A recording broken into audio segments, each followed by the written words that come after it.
It's very funny because men organize FGM and they have a say. They even decide the day that you're gonna go through FGM, but it's always implemented by the women. So most of the time when I talk to them, they tell me like the father decided, who am I to say no? Because here in the Maasai land, women do not have voice. But we're not talking about children right now of India. I'm like, look what it did to you. Did you like it? Did you enjoy it? They're like, I cried, I fainted, I bled for 3 days. And then they used leaves and I don't know what to make the pain go, but it made it worse. It has tortured them mentally. It has made them feel inferior also, despite of being told that they've become adult, because every time they're in school, they feel like they're in the wrong place because they are considered to be adult, to be married off, and they're in school. Now, even the way the community will start talking to you is like, now you're a grown-up. Instead of you feeling like a child who's supposed to be in school, you start now feeling like a woman who's supposed to be having a man in the house. Like, how can she? She's very young for a 40-year-old man. And then there's no hospital that they're taken to, any hospital, so they treat you the way they know it better, so you heal with those scars that never get healed.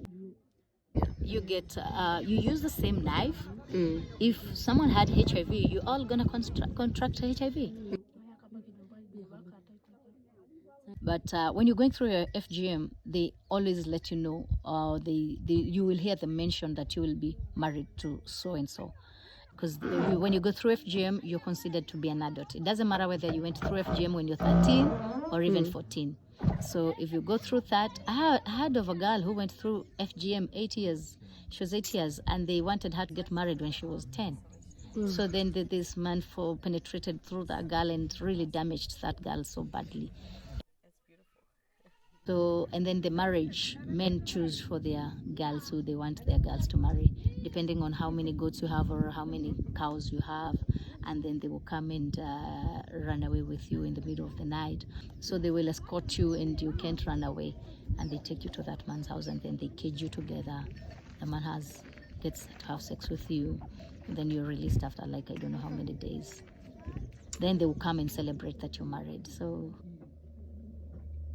they still live in torture. They still live in, they're absurd, if I can say. That it goes without saying that how big your occasion was is how worth you are.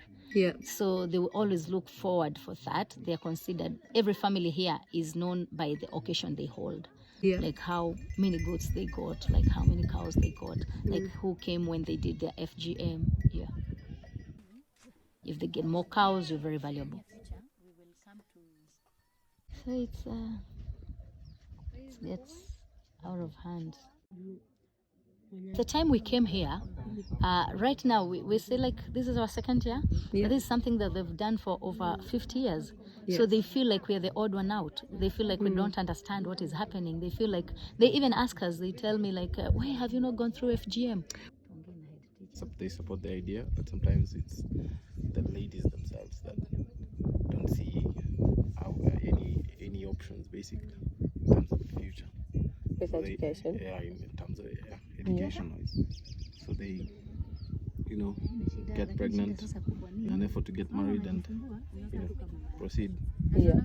Just like their mothers and aunts before them. Yeah.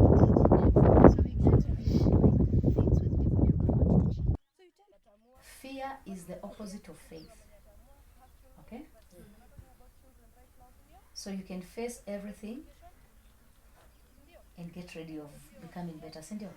Or you can fear and become the worst you have never been.